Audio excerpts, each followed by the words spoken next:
Welcome to our tutorial on how to enable notifications for broadcast on Twitter using your PC. Let's get started. To begin, open Twitter on your PC.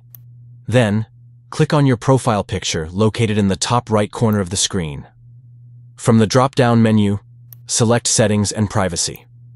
Next, navigate to the left-hand column and locate the Web Notifications option. Click on it to access the notification settings. In the Notification Types menu, select Preferences.